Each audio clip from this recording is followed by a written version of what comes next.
Ipinagpaliban ng DPWH ang rehabilitation sa isang tulay sa Laur, Nueva Ecija na luma at hindi naligtas daanan dahil sa mga lamat sa pundasyon.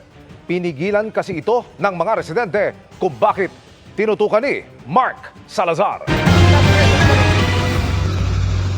Nang isara ang Sagana Bridge sa Barangay Sagana, Laur, Nueva Ecija para sa rehabilitasyon nitong September 23, hinarang ng mga residente ang backhoe na titibag sana sa tulay. Pag ito po inalis, ala na pong dadaanan ng mga estudyante, mga tracking. Hindi may tatangging peligroso na ang Sagana Bridge. Malalaki at marami na masyado ang lamat sa mga pundasyon nito. Kaya simula pa noong 2022, hindi na nagpapadaan ng malalaking sasakyan. Ayon sa Nueva Ecija 2nd District Engineering Office, 1970 pa itinayo ang tulay at hindi nakadisenyo para sa naglalakihan na ngayong mga trailer truck.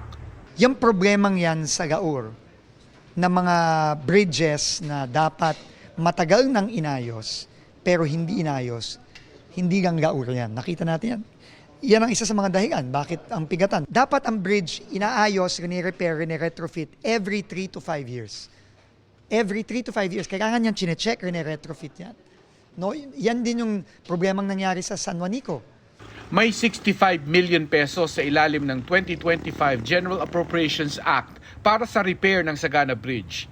At hindi naman ito kasama sa mga dapat ipahintong proyekto ng DPWH. Pero sinuspindi na rin muna ng DPWH ang repair at itutuloy na lang sa November. Pagbibigyan na ang hiling ng mga residente na maayos muna ang detour o yung alternatibong daan bago isara ang tulay. Mag-uulan. Pag lumalim yung sapat, nasira yung beton, tibag na yung tulay, saan dadaan yung mga tao?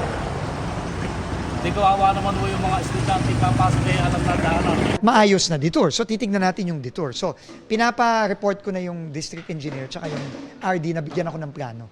Pero iniutos pa rin tingnan kung ligtas pa bang daanan ng light vehicle ang tulay habang hindi pa ito inaayos.